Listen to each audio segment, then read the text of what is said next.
¿Todos están vacunados contra la hepatitis B?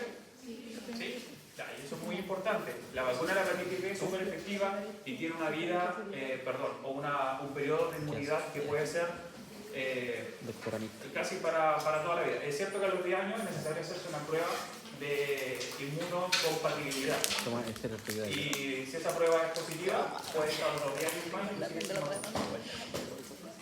También encontramos trastornos biliares, ¿ya? Que es la obstrucción de la vesícula, algunas enfermedades congénitas, obviamente, y la inducida por fármaco, que es muy rara. Generalmente se da en pacientes polimedicados, pero pacientes crónicos que son polimedicados con altas dosis de fármaco. Los patrones de daños son dos principalmente. Uno es el hepatocelular en sí mismo, es decir, que el daño ocurre directamente en el hepatocito, en la célula funcional del hígado. Y esto ocurre por inflamación, posterior a esa inflamación ocurre una necrosis y se da principalmente la hepatitis aguda y la hepatitis de tipo alcohólica y viral. Y después tenemos los de tipo obstructivos, es decir, se obstruye la vía de salida de todos estos desechos, que es la vesícula, ¿cierto? Y el conducto biliar, y esto se conoce como colestasis. ¿Cuál es el procedimiento quirúrgico para la extracción de la vesícula? ¿Cómo se denomina el procedimiento quirúrgico o la cirugía para la extracción de la vesícula? Muy bien. Y mixtos, que ocurre por un daño tanto en las células como de tipo obstructivo, y esto se da principalmente en las enfermedades hepáticas o en la hepatitis de tipo crónico, principalmente la inducida por el alcohol. Bueno, ¿cuáles van a ser los síndromes clínicos? Tenemos un paciente que está sano, ¿cierto? Y puede cursar inmediatamente con una hepatitis aguda. Se contagia con el virus de hepatitis B y cruza con una hepatitis aguda, ¿ya? Esta hepatitis aguda puede evolucionar según la respuesta o capacidad regenerativa, capacidad autoinmune del organismo, hacia nuevamente un hígado sano, ¿cierto? O un hígado recuperado. Pero si esta hepatitis aguda tiene una duración superior a los 6 meses, ya se habla de que es una hepatitis crónica. Y lo más probable es que ese paciente no se recupere nunca de esa hepatitis. Pueda vivir, obviamente, pero acumulando un daño progresivo a lo largo del tiempo. O también un paciente que inicialmente está sano, ¿cierto? Si no tiene un estilo de vida adecuado, un paciente alcohólico, por ejemplo, pacientes polimedicados, paciente que tiene hígado graso y no se controla con un estilo de vida, puede cursar de una forma crónica, ¿cierto? Lentamente hacia una hepatitis crónica. Y dependiendo de ese daño acumulado, la hepatitis crónica evoluciona hacia un hígado cirrótico, y muchos de ellos cursan con muerte, ¿cierto? Con una insuficiencia hepática, y un pequeño porcentaje que alcanza el 4% desarrolla el cáncer hepatocelular. Entonces, casi todas las hepatitis, ¿cierto? Si no son bien controladas, pueden cursar directamente, según el daño acumulado, hacia una cirrosis. ¿Y qué es una cirrosis? Lo veremos luego. Para que no se adelante. ¿Ya? Pero esta cirrosis también puede dar ciertos signos y síntomas que pueden evolucionar directamente hacia una insuficiencia hepática o generar una hipertensión portal. La insuficiencia hepática es el punto cúlmine, es cuando ya el hígado dice hasta aquí llego, no aguanto más, ¿cierto? Y el hígado deja de tener función. Y los pacientes a ese nivel ya necesitan un trasplante hepático. Bueno, vamos a partir primero por la hepatitis aguda. Es una enfermedad que es potencialmente reversible, ¿ya? Dependiendo de la capacidad de respuesta, la capacidad humoral del paciente, este puede volver hacia un hígado sano, sin mayores repercusiones. Se caracteriza por una reacción inflamatoria aguda que cursa con una rápida inflamación y destrucción de los hepatocitos, pero sin destruir el parénquima de este, sin destruir su tejido de soporte. Los pacientes en realidad no tienen una cura, no hay un medicamento que los cure, no hay una inyección, por ejemplo, salvo obviamente las vacunas para su prevención. Por lo tanto, los pacientes cuando cursan con un cuadro de hepatitis aguda solo reciben soporte vital. Y hay que esperar cuál es su respuesta, lo cual determina si el paciente necesita o no un trasplante hepático, ¿ya? Es decir, el paciente puede cursar hacia estar sano o hacia una insuficiencia hepática. Se pueden generar varios trastornos. Dentro de ellos tenemos un color amarillento. ¿Cómo se denomina ese signo? Ictericia. Ictericia, muy bien. Ya se evidencia principalmente en la conjuntiva ocular. Pero también se evidencia en la orina. Los pacientes orinan un color amarillo fuerte, ¿cierto? Que puede ser inclusive hasta medio verdoso, e inclusive hasta un color café, similar como el de las sillas. Y las heces se tornan de un color blanquecino. ¿Y por qué se tornarán de un color blanquecino? Si me van siguiendo en el hilo. Claro, por el daño al hígado, pero ¿qué? No, tiene que ver con la función excretora del hígado. ¿Ya? Recuerden que produce la bilis. ¿Y la bilis en qué va a ayudar a la digestión de qué tipo de nutrientes? Ayuda a digerir las grasas. Las grasas, los ácidos grasos, ¿cierto? Entonces, como estos no son digeridos, son depositados en la heces, por eso la heces tiene un color blanquecino amarillo. Y también los pacientes cursan con un cierto grado de encefalopatía. Debido a toda esta acumulación de toxinas en nuestro torrente sanguíneo que se van a acumular en el líquido encefalorraquídeo, los pacientes cursan con una encefalopatía, ¿cierto? Los cuales pierden la conciencia, pierden la noción del tiempo, pérdida de memoria, etc. ¿Cuánto puede durar la hepatitis aguda? Se habla de un aproximado de hasta 12 meses, ¿ya? Es lo que cursan por una fase hiperaguda, aguda, ¿cierto? Y subaguda. Por lo tanto, el paciente puede estar hasta 3 meses hospitalizado en la espera de una recuperación. Y se habla que posterior a los 6 meses de tener una hepatitis aguda, ya hablamos de que desarrolló una hepatitis crónica. ¿Cuáles van a ser las causas? Principalmente virales, ¿cierto? Hepatitis A y hepatitis E son las más frecuentes y posteriormente la hepatitis B. Obviamente, ¿saben cómo se transmite la hepatitis B?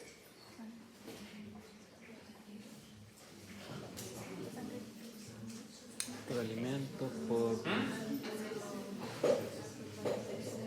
¿Por qué ustedes se tienen que vacunar contra la hepatitis B? Y aparte de la sangre, por con la comida, saliva. fluidos. ¿Ya? Ustedes examinan a un paciente sin guantes y después se tocan, ustedes no se lavan las manos. Solo con la saliva se puede transmitir la hepatitis B. O si le salta saliva a la conjuntiva, en menores riesgos obviamente, pero también se puede transmitir. ¿Ya? Por eso es muy importante la vacuna, ¿cierto? Y obviamente el uso de los EPMs.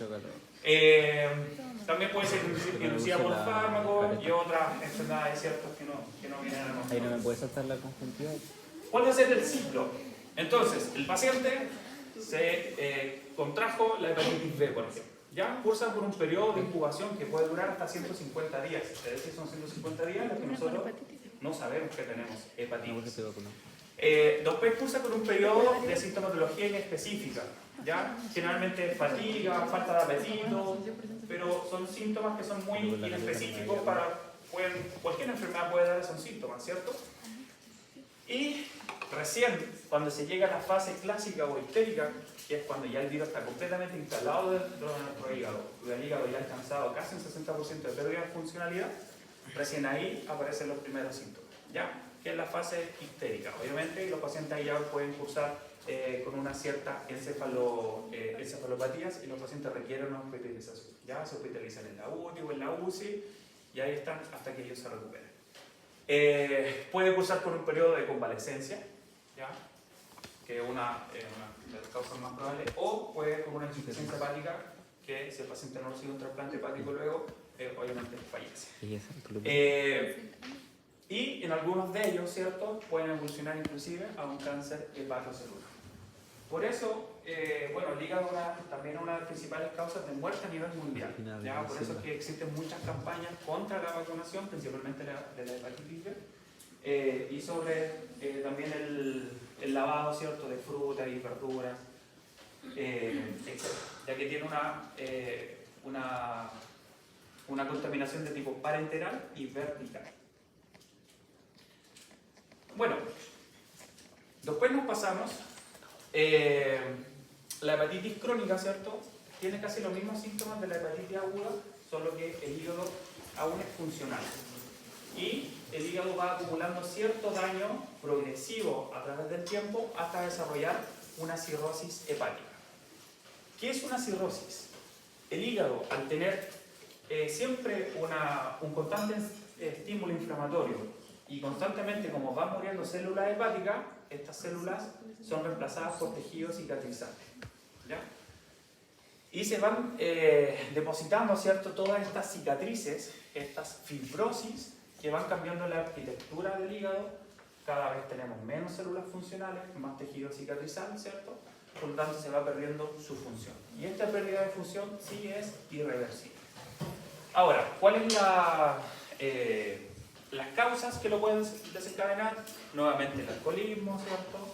Ahora, a nivel nacional, solo el 12% de los alcohólicos desarrollan una cirrosis, ¿ya? Es decir, el hígado tiene una tremenda capacidad de regeneración, ¿ya? Por lo tanto, hay que ser muy destructivo con uno mismo como para llegar a desarrollar una cirrosis hepática. Después encontramos las virales, ¿cierto? Que si uno es contagiado con estos virus, cursa con un cuadro de hepatitis aguda y se habla que después de 5 a 6 años después de contagiar el virus, recién caemos o podemos desarrollar una cirrosis hepática. Y también, no menos frecuente, es la hepatopatía grasa no alcohólica, el famoso hígado graso. Es el paciente no es capaz de controlar su estilo de vida, esta acumulación de tejido adiposo, ¿cierto?, que tapona todos los acinos hepáticos, desencadenan una cirrosis. Entonces, tenemos un hígado normal y un paciente diagnosticado con hígado graso. Todavía tiene la capacidad o la función de modificar su estilo de vida para que ese hígado graso pase a un hígado normal. Pero si el paciente no se cuida, esa destrucción de los hepatocitos poco a poco van a ir formando una fibrosis hepática, ¿ya? Que llega a un punto que obviamente el hígado es una fibrosis leve, por lo tanto también es reversible. El hígado tiene la capacidad de eliminar esas cicatrices y nuevamente regenerar, ¿cierto?, los hepatocitos. Pero si el paciente aún no se cuida, ya pasamos a una cirrosis, ¿ya? Y cuando hablamos de cirrosis, ya es algo irreversible y el daño va a estar acumulado hasta provocar principalmente carcinoma hepatocelular en un 7% y más del 50% de los casos cursa con una insuficiencia hepática que requiere de un trasplante. ¿Cuáles van a ser los signos que nosotros podremos detectar en los pacientes? ¿Ya? No estamos hablando de un nivel medio, de todos los parámetros, ¿cierto?, ni el tratamiento, pero nosotros debemos tener la capacidad de detectar o saber, por ejemplo, qué es la ictericia, qué es la hipertensión portal o qué es lo que causa, ¿ya? Ya hablamos de la ascitis, ¿conocen el término? Ascitis, derivaciones venosas, porque por aquí algo me comentaban, y la esplenomegalia. Bueno, como el hígado va a estar cirrótico, va a tener muchas cicatrices, va a tener menos capacidad elástica, menos capacidad de filtración, por lo tanto, toda la sangre que viene de la vena porta, desde nuestros intestinos, ¿cierto?, no va a poder pasar por el hígado, porque va a estar tapado, de cierta forma, ¿ya? Y esto va a causar que la vena porta aumente la presión sanguínea, causando la acumulación o un éxtasis venoso. El éxtasis venoso lo que causa es la ascitis, que es la salida de líquido seroso del torrente sanguíneo que se va a depositar en la cavidad peritoneal. Va a causar derivaciones venosas, la sangre va a intentar retornar, seguir su flujo, ¿cierto?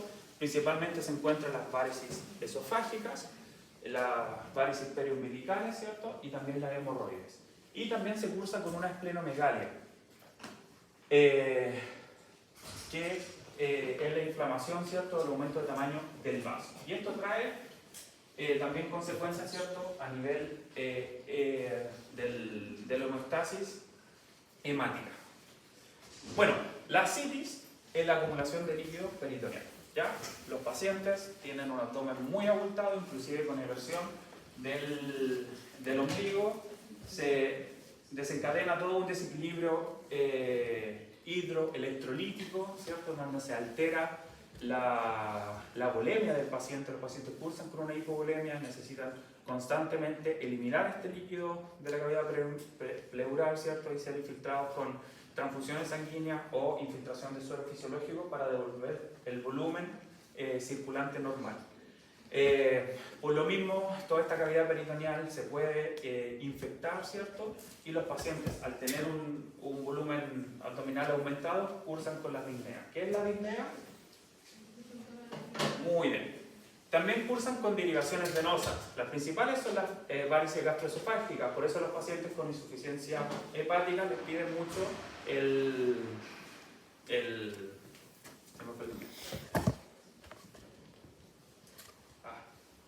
endoscopía gastrointestinal. Y lo principal, ¿cierto?, es que se produce una esplenomegalia. El vaso aumenta de tamaño a tal punto, el vaso tiene muchas funciones, principalmente con la producción de los leucocitos, ¿cierto? Y también con maduración, ¿cierto?, de las plaquetas. Por lo tanto, se causa una linfopenia, ¿cierto? Disminuye los linfocitos circulantes y además una disminución también de las plaquetas circulares. Por lo tanto, los pacientes con enfermedad hepática tienen una alta predisposición a sufrir hemorragias, inclusive hemorragias espontáneas, ¿cierto?, gastrointestinales. Bueno, el punto cúlmine de la cirrosis, ¿cierto?, va a ser la insuficiencia hepática, que es obviamente ya cuando el hígado, ¿cierto?, no tiene ya la capacidad para desarrollar sus funciones y se expresa por la pérdida sobre un 80% de la pérdida de la función hepática. Los pacientes cursan con infecciones sistémicas, ¿cierto?, alteraciones plasmáticas, hemorragias espontáneas, descompensaciones frente a leves estímulos de estrés, etc. Y si no son operados, principalmente con un trasplante, obviamente los pacientes fallecen. Bueno, ¿cómo manejamos los pacientes? Para esto es muy importante la anamnesis, ¿ya? Es importante que ustedes sepan lo básico de qué es lo que es la enfermedad para saber qué preguntar. O inclusive los pacientes, cuando hablen con ustedes, ellos ni siquiera se van a acordar qué medicamentos toman, qué enfermedades tienen, ¿ya? Entonces ustedes tienen que saber el nombre de las cosas, ¿cierto? Y cómo también los pacientes se lo dicen. Por ejemplo, el otro día un paciente, lo típico, ¿cierto? ¿Qué enfermedad tiene usted? No, ninguna. ¿Toma algún medicamento? Sí, tomo uno, el pino. ¿Será mefedipino? No, otro. ¿Alodipino? Sí, ese. Ah, entonces usted tiene hipertensión. Sí, verdad, tengo hipertensión. ¿Ya? Entonces ellos ni siquiera saben lo que tienen, ni siquiera se acuerdan qué medicamentos van a tomar, pero ustedes tienen que tener esa capacidad de ir entrelazando, ¿cierto?, los cabos para poder llegar a un diagnóstico. Bueno, frente a una hepatitis hepática, a una hepatitis aguda, la verdad es que nosotros no vamos a tener que hacer mucho. Ya los pacientes van a estar hospitalizados y la atención de un paciente con esta patología, la verdad, es muy poco frecuente. Por lo tanto, los pacientes son sometidos a procedimientos quirúrgicos solo en caso de urgencia, ¿cierto? Urgencia se refiere, no sé, justo tenía una hepatitis y chocó en auto, tuvo un trauma, ¿ya? Por lo tanto, esa es una cirugía de urgencia.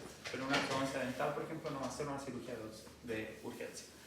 Y obviamente si son candidatos, ¿cierto?, para tener un trasplante, frente a todos los riesgos, el paciente se debe operar. Y lo más probable es que nosotros nos enfrentemos a pacientes que tienen enfermedad hepática crónica, o una hepatitis crónica. Y esto va a estar relacionado directamente con el procedimiento que nosotros vamos a hacer. ¿Cuáles van a ser las principales complicaciones que podríamos tener frente a una exodoncia dental en un paciente con hepatitis crónica? Hemorragias. ¿Y cuál otra?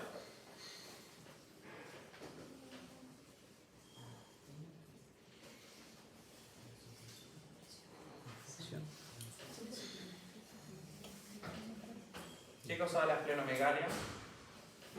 Afectar el vaso, los leucocitos. ¿Podría haber una infección? Infecciones, ¿ya? Disminuye los leucocitos y disminuye las plaquetas circulantes. Y obviamente también van a disminuir las proteínas plasmáticas de la cascada de la coagulación y todo un desequilibrio hidroelectrolítico. Ya por lo tanto, los pacientes también se desmayan con frecuencia, tienen síntomas. Bueno, para nosotros poder decidir si atendemos o no a un paciente con alguna enfermedad hepática, ya estamos hablando de procedimientos quirúrgicos. para una restauración, un sellante, por ejemplo, etcétera, no vamos a necesitar hacer todo este análisis, ¿ya? Pero si vamos a tener que hacer exomancia múltiple, algún procedimiento quirúrgico ya un poquito más invasivo, sí lo tenemos que hacer, ¿ya? Lo primero, obviamente, es evaluar el estado general, cómo se siente el paciente, si tiene aumento de volumen, ¿cierto? Si tiene ascitis, y evaluar parámetros clínicos objetivos. Y para esto se creó el famoso índice Chilpop, ¿ya? Que evalúa en una tabla numerada con puntos los niveles de bilirrubina sanguínea, la albúmina sérica, el INR y el tiempo de protrombina. ¿Qué evalúa esto? La coagulación. La coagulación, muy bien. La ascitis, que es el aumento de volumen abdominal, ¿cierto? Y la encefalopatía hepática. Este índice nosotros no lo hacemos, nosotros lo podemos pedir en una interconsulta, ¿cierto? Para que lo evalúe un médico. Y según dónde estén sus parámetros clínicos, se le va a otorgar cierta puntuación. Y según la cantidad de puntos que junte o sume el paciente, se cataloga en un Chilpop A, B o C. Los Chilpop B y C son los que tienen la mayor morbilidad, es decir, son pacientes que podrían fallecer durante un procedimiento, como por ejemplo también durante una intubación para una anestesia general. Y los Chilpop C tienen contraindicado casi absolutamente cualquier tipo de cirugía y solo se van a operar en caso de algún trauma, por ejemplo, que sea un procedimiento impostergable y obviamente frente a un trasplante de carácter vital. Ahora, nosotros podemos solicitar este análisis, pero podemos tener también una evaluación mucho más rápida y para esto nosotros vamos a pedir exámenes de laboratorio. Siempre que un paciente nos diga que tenga una enfermedad hepática, tenemos que pedir esos exámenes de laboratorio. Hemograma. ¿Qué queremos evaluar con el hemograma? Leucocitos. ¿Cómo? Leucocitos. Leucocitos y plaquetas. Muy bien, eso nos interesa. ¿Qué es el TP? Ya, muy bien. De protrombina. El TTPA.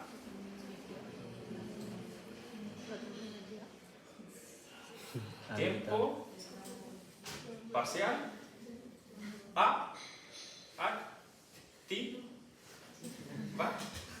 Activado. Y el INR. ¿Qué es el INR? Claro, es un índice internacional, ¿cierto? Que evalúa el nivel de anticoagulación de la sangre. Y también podemos pedir el índice de fibrinógeno. ¿Qué evalúa el fibrinógeno?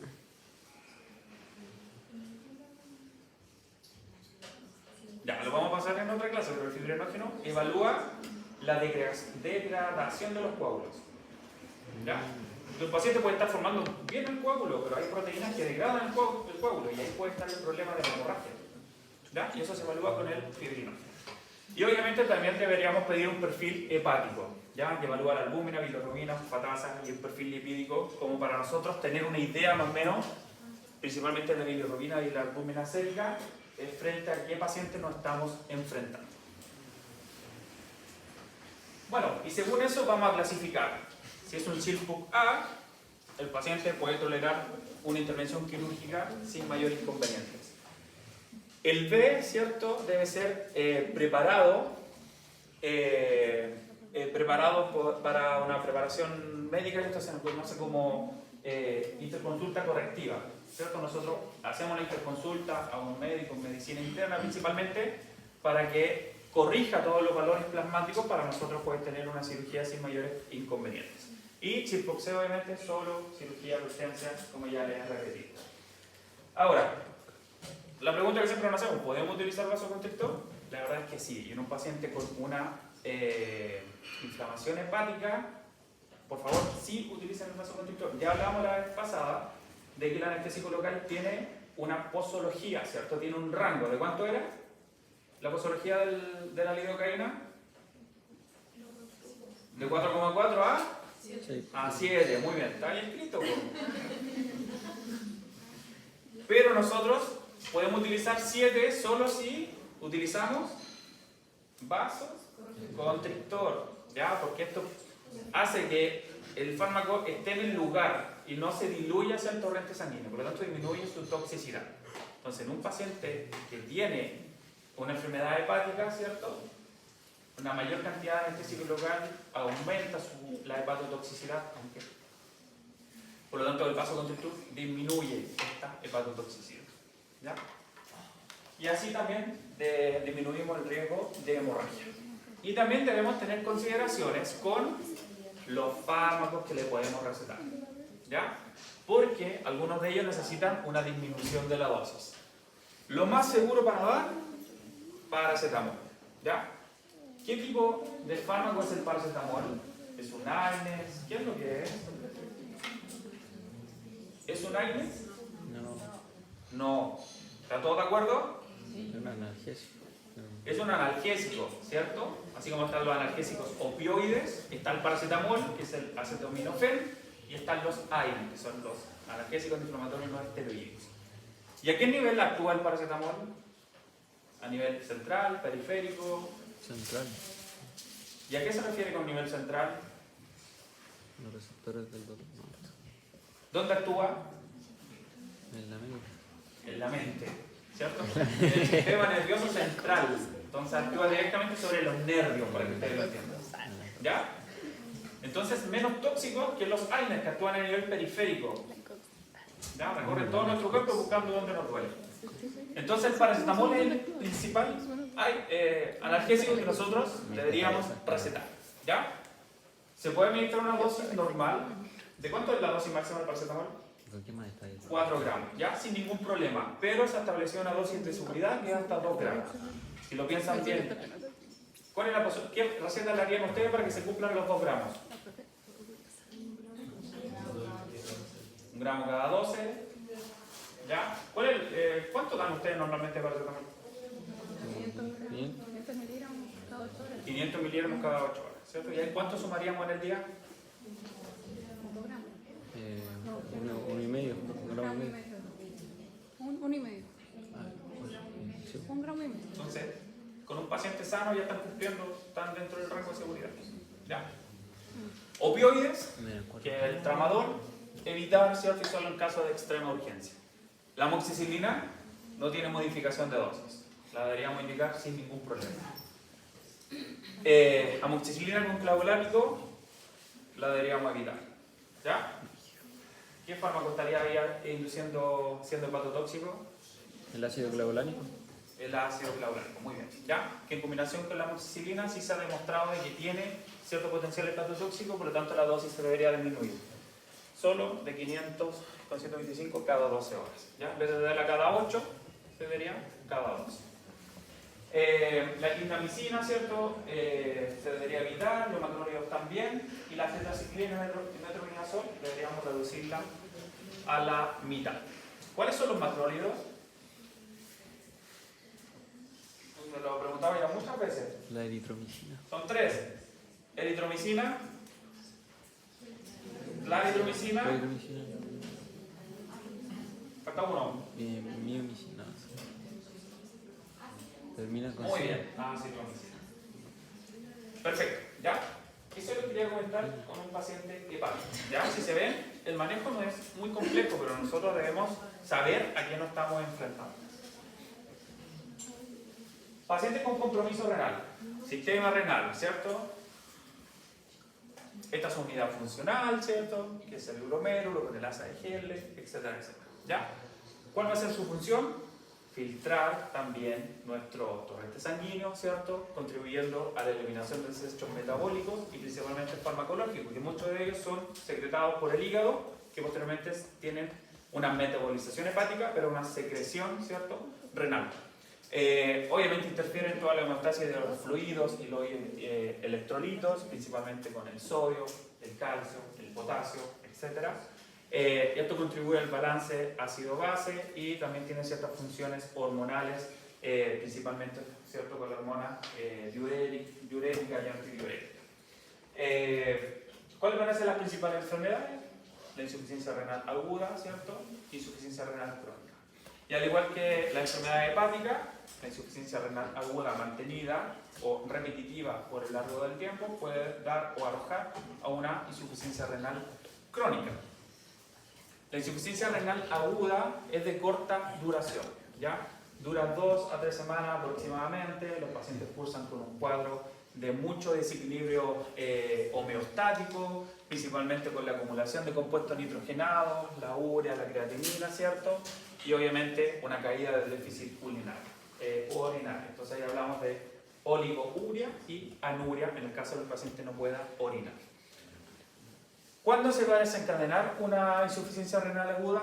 Principalmente está asociada a periodos postoperatorio y cirugía mayor, ¿ya? Muchos de los pacientes que son sometidos a procesos quirúrgicos mayores tienen que sí o sí evaluarse con un perfil hepático y un perfil lipídico, ¿ya? Y tienen que ver con todos los fármacos y analgésicos opioides que se le administran al paciente, que muchos de ellos son o tienen cierta nefrotoxicidad. Y en pacientes, por ejemplo, que tienen sepsis de función cardiovascular, pacientes con diabetes mellitus, también pueden desencadenar insuficiencia renal aguda.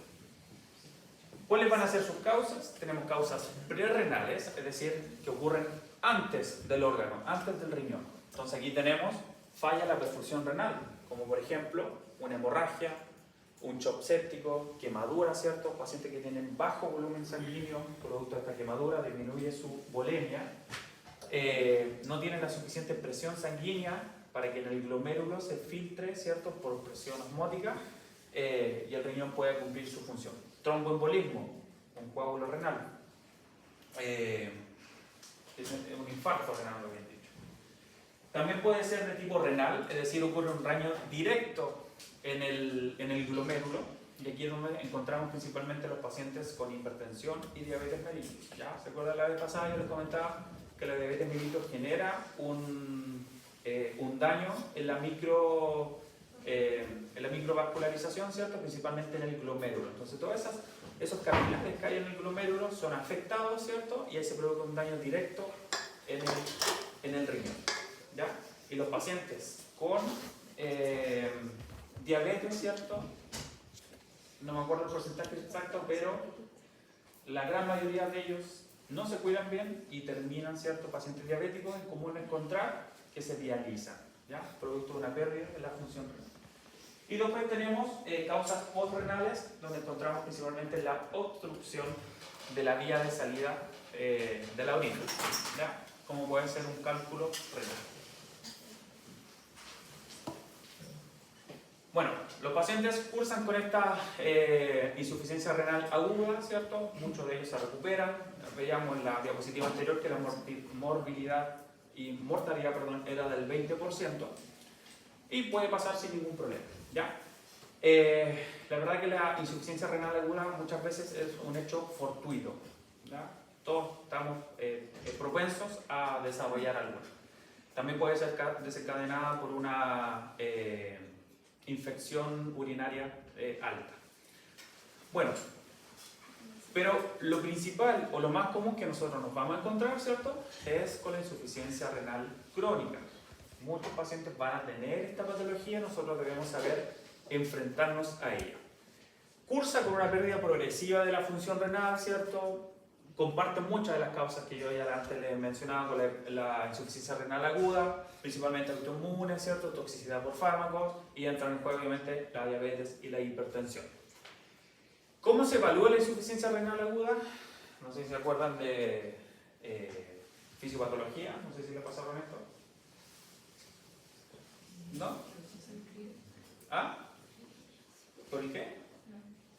¿Cuál es la pregunta? No sé si le pasaron esto en fisiopatología. ¿Sí? Ya. Bueno, todo esto se evalúa, ¿cierto? Se determina a través de la filtración glomerular. ¿En qué consiste? En que se toma una muestra sanguínea del paciente y se le mide los niveles de creatinina. Eso se determina, ¿cierto? Para eso hay una fórmula que también evalúa la edad, el sexo, etc. Posteriormente, 24 horas después, se toma una muestra de orina y se mide la creatinina que hay en la orina, ¿ya? Y según esto se establece una comparación entre la creatinina sérica con la tasa de filtración de la creatinina, ¿ya? Lo normal es que un paciente tenga 100 a 120 ml por minutos de filtración glomerular. Y ahí estamos hablando, ¿cierto?, de 90 a 120, 100 a 120, es un rango que el paciente está sano, su actividad renal es normal, está sana. Y a medida que este valor empieza a disminuir, por ejemplo, entre los 60 y los 90, hablamos de una enfermedad renal temprana, que puede ser indicio de una enfermedad renal crónica o el paciente puede estar cruzando por una insuficiencia renal aguda. También el hígado tiene el riñón, al igual que el hígado, tiene una alta capacidad regenerativa y funcional. Y no es hasta que el riñón llega hasta 15 ml por minuto de filtración glomerular que recién hablamos de una insuficiencia renal propiamente tal. ¿Ya? Y entre todo este rango, los pacientes pueden vivir, obviamente, solamente modificando su estilo de vida, que puede ser modificación de dieta, ya consumo de alta hidratación, la dieta involucra no comer carnes principalmente, ¿cierto? O alimentos bajos en proteínas y en calcio. Bueno, los pacientes recién cuando llegan bajo los 15, donde llegan a una insuficiencia renal, recién en ese punto se deben hemodializar. ¿Cuáles van a ser los factores de riesgo? Tenemos factores de susceptibilidad, ¿ya? Obviamente ancianos, ¿cierto? O adultos mayores sobre los 60 años, la historia familiar, la genética también juega en contra, ciertas etnias, ¿cierto? También son susceptibles a tener una mayor predisposición con la insuficiencia renal crónica. Factores de iniciación, diabetes, hipertensión, ¿ya? Inclusive ahí la guía lo remarca con rojo. ¿Ya? Por eso es muy importante el control de estas patologías crónicas. Y factores de progresión que obviamente causan empeoramiento del daño renal, ¿cierto? Y aquí entra en juego todos los hábitos, ¿cierto? Y estilo de vida que el paciente pueda tener. Una dieta baja en proteínas, el control de la glicemia, ¿cierto? Tabaquismo, alcoholismo, etc. Bueno, ¿qué es lo que causa la insuficiencia renal crónica a nivel homeostático? Todas estas patologías, ¿ya? Y casi todas ellas tienen que ver con la deficiencia de equilibrio hidroelectrolítico, principalmente con el calcio, ¿ya? Pacientes con hipercalemia o hipocalemia pueden tener varias de estas repercusiones sistémicas. Anemias, ¿ya? Que tiene que ver con el déficit, ¿cierto? Hormonal del riñón, con una disminución de la eritropoyetina. Cambios neurológicos, tiene que ver con la hipercalemia. Cambios cardiovasculares. Los pacientes con insuficiencia renal crónica tienen un alto riesgo de infarto agudo del miocardio, infarto cerebral, cerebrovascular, etc. ¿Ya? Y todo eso también tiene que ver con la homeostasis del calcio. Alteraciones óseo-minerales. ¿Ya? Nuevamente encontramos el calcio, vitamina D, etc. ¿Ya? Y también se ha vinculado la enfermedad renal crónica con la periodontitis. Y coagulopatías, ¿cierto? Ya que se desencadena una disfunción también de las plaquetas. ¿Cuáles van a ser las etapas?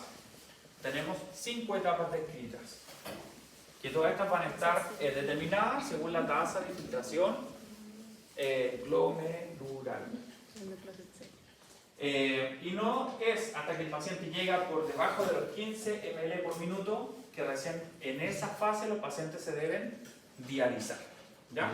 Existen 2 tipos de diálisis, ¿las conocen ustedes?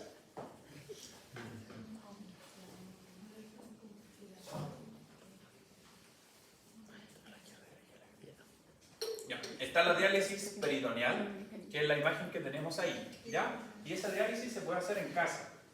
La verdad, yo desconozco cuáles son los pacientes candidatos a este tipo de diálisis o cuáles son los otros candidatos a la hemodiálisis, ¿ya?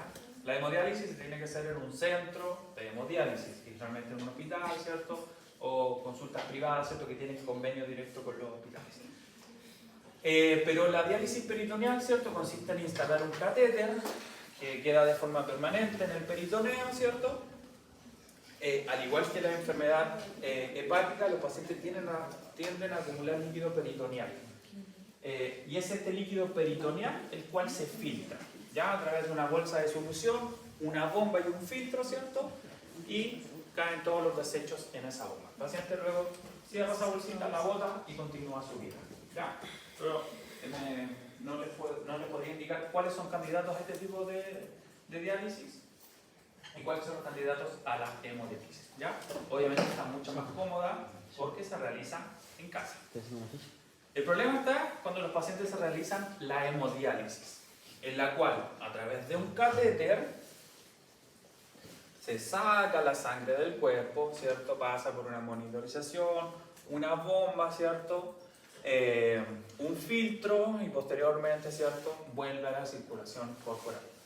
Y a través de este filtro que sustituye al riñón, es decir, es como un riñón artificial, la sangre es filtrada. Ahora, ¿qué pasa si yo saco sangre del cuerpo a través de un tubo? ¿Qué le va a pasar a la sangre por acá? ¿Va a poder seguir avanzando? ¿Ah? No escucho. Dígalo, sin miedo. ¿Ya? ¿Y qué puede provocar eso? Taponamiento. ¿Y cómo se llaman los taponamientos? Trombos. Muy bien. ¿Ya? Trómbulos o coágulos. Y para eso se le inyecta heparina. ¿Ya?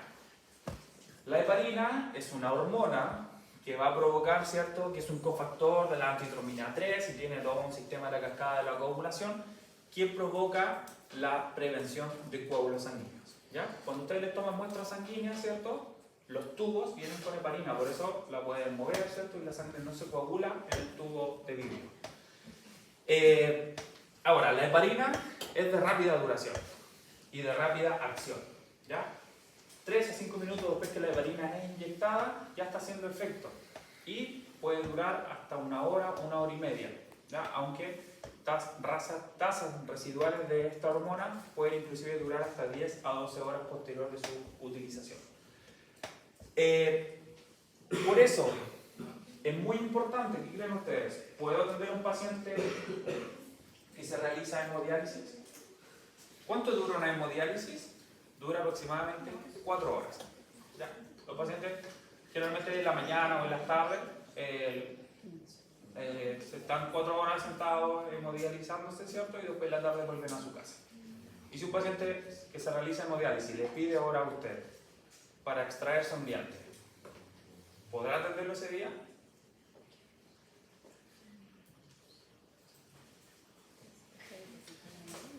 Ahora, la pregunta no es difícil. ¿Qué creen ustedes? No.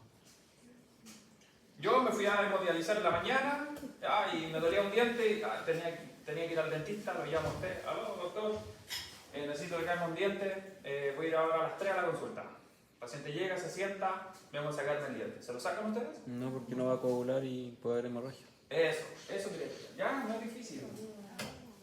Entonces, esa es la principal preocupación que nosotros deberíamos tener en un paciente. Y ahí está negrito, no atender en el día de diálisis. ¿Ya? Doctor, ¿qué pasa con el tema de las personas que se tienen que dializar todos los días? ¿Cómo se hacen eso? No lo sé. Porque un día no se dializa. Pero la verdad no conozco pacientes que se realicen todos los días. Generalmente son 3 días a la semana.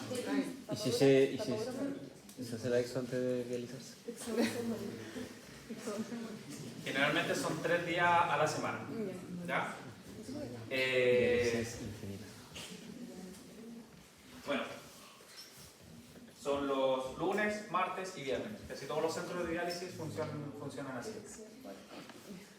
Bueno, ¿cuál va a ser el...? Obviamente tenemos que tener una evaluación preoperatoria. Ya deberíamos pedir por lo menos un perfil renal y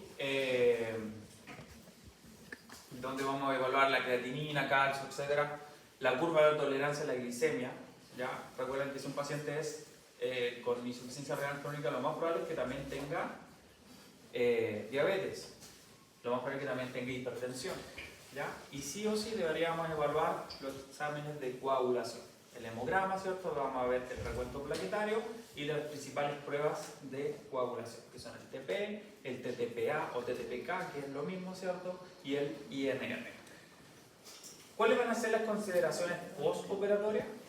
los pacientes que tienen una insuficiencia renal tienen una disminución de la eliminación de los metabolitos. ¿Ya? Por lo tanto, el fármaco que ustedes le vayan a entregar va a estar más tiempo en el torrente sanguíneo. Por lo tanto, muchos de ellos requieren también un ajuste de la dosis del fármaco, ya que va a aumentar la vida media de él. ¿Ya? ¿Qué se deben evitar? Obviamente las drogas nefrotóxicas, los AINES, nuevamente. ¿Ya? El aciclovir. ¿Cuándo ocupamos aciclovir? No entendí. Para los virus, ¿cierto? Para infecciones virales. Pacientes con herpes, le podemos indicar aciclovir. Medio de contraste, ¿qué es eso? Tiene que ver mucho con el yodo, ¿cierto? Que se ocupa para la resonancia, ¿cierto? Y el optar con medio de contraste para la elaboración de los tejidos blandos. Y la ajuste de dosis de los fármacos se va a evaluar o se va a determinar según la tasa de filtración doble. ¿Qué fármacos podemos dar y cuáles no? Nuevamente, el paracetamol es el más seguro de todos. Ya lo podemos dar inclusive en pacientes con hemodiálisis sin ajuste de dosis. Pero cualquier otro AINES se debe evitar. ¿Ya? Tramadol se debe ajustar la dosis solo cuando la tasa de filtración es menor a 30 o en pacientes con hemodiálisis. La amoxicilina con tasa de filtración menor a 30 sí la debemos modificar. ¿Ya? Si tiene ácido clavulánico lo mismo. La clindamicina y la acitromicina, que son los macrólidos, no deberíamos tener ajuste de dosis. Ahora, yo sé que aprenderse fármaco por fármaco es muy complejo, ¿ya? Pero yo no recuerdo si yo les di la herramienta del vademecum. ¿Sí o no? No me acuerdo. ¿No? No, pero sí la mencionó. Ya. Entonces, miren, tomen su teléfono.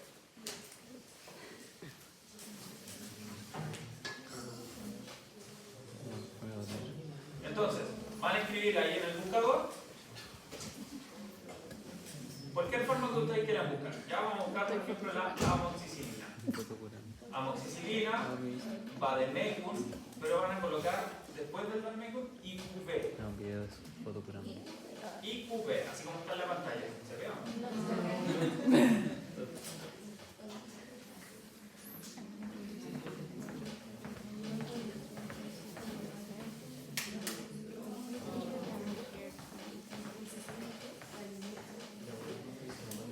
Búsqueme ahí con cuchillo.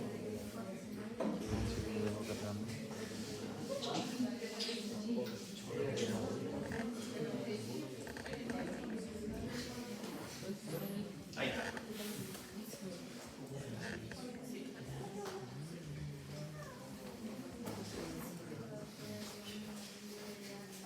Ahí se ve bien. Entonces colocan cualquier fármaco que ustedes quieran, ¿ya? Amoxicilina, vademecum y IQV. ¿Ya? Porque me ha pasado que igual en las notaciones, yo sé que conocen vademecum, quizás como uno de los libros más icónicos, ¿cierto? En farmacología, pero muchos pinchan este, que es el vademecum.es. Entonces aquí hay que crearse una cuenta, ¿cierto? Y les piden ahí si son profesionales, etcétera, etcétera. Entonces cuando se van a posología, está bloqueado y no lo saben, ¿ya? Sí tiene ciertas consideraciones, ¿cierto? Pero no es tan completo como este del vademecum IQV.es. Entonces ustedes lo pinchan y aquí les aparece toda la descripción del fármaco, mecanismo de acción, la farmacocinética, cuándo empieza a hacer efecto, ¿cierto? Etcétera, etcétera. Y las principales posologías, es decir, para qué enfermedad o en qué caso nosotros la vamos a indicar. Enfermedades de Lyme, por ejemplo, enfermedades del tracto urinario, las diferentes combinaciones que podríamos tener con otros fármacos, serotoninas, etcétera, etcétera. ¿Ya? Y por ejemplo, aquí abajo tenemos las dosis máximas recomendadas en adultos, en niños, ya que son a 40, ahora se aumentó en el último año a 50 miligramos por kilo. Pero tenemos aquí un punto importante, ¿ya? Por ejemplo, pacientes con insuficiencia renal, nosotros deberíamos ajustar la dosis según lo indica ahí el estudio. ¿Ya? Entonces, para que ustedes no se tengan que aprender de memoria todo esto, pueden recurrir a estas herramientas. Aunque les debo dar una recomendación. Y y me acuerdo que se las dije el año pasado a sus compañeros. Las voces, ¿cierto? Los comentarios siempre corren por todos lados y hubo un reclamo en un centro de salud de un usuario que colocó un reclamo formal, ¿cierto? En el libro de sugerencia de reclamo de que el dentista no sabía los fármacos que estaba dando porque los buscó en el computador. Y les puede pasar a ustedes, ¿ya? Entonces, la recomendación es que si ustedes tienen alguna duda con algún fármaco, por ejemplo, que ustedes van a entregar, lo hagan pero consultando el computador sin que el paciente lo vea, ¿ya? Porque eso también demuestra un poquito de seriedad, ¿cierto? En el que el paciente no se va a sentir un poco más engañado, que ustedes buscan un fármaco que se le ocurrió por internet y ese es el que le damos.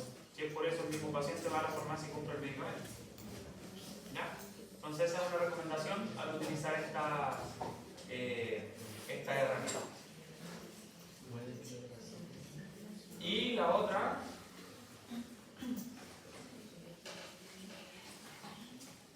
es lo de la farmacia ahumada. Creo que esa sí se la había entregado, ¿no? Ya, que ustedes se van a farmacias ahumadas, pero no a la página de comprar, sino que lo colocan en web. Amoxicilina web farmacia ahumada. ¿Ya? Entonces ahí le aparece el tiro al principio, el que dice https://web.farmacia. Ese es el que tienen que pinchar. ¿Ya? Entonces lo pinchan y le aparecen todos los fármacos que tienen relación de la amoxicilina que se venden en Chile. ¿Ya? Por lo tanto, yo voy a indicar, por ejemplo, la del laboratorio de Chile. ¿Ya? Y me indica toda la posología que yo le puedo entregar, tanto a los niños, según por kilo, las contraindicaciones y en qué comprimidos se ven. ¿Ya? 500 miligramos, inclusive hay de 750, hay en suspensión, etcétera, etcétera. ¿Ya? Son herramientas que les pueden servir útiles para que las tengan en consideración.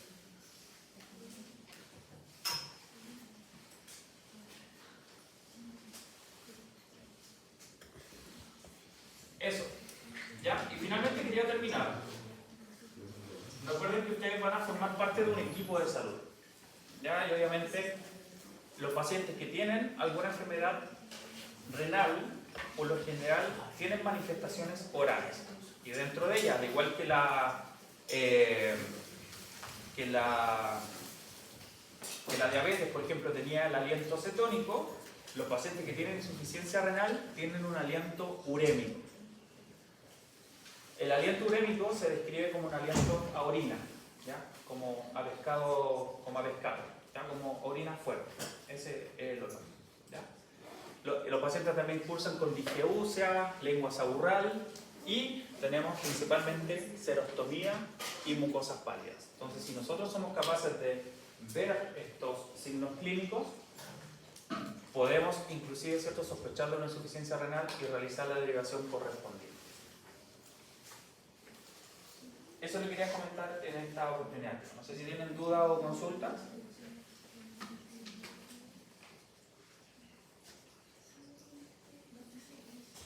¿Ninguna?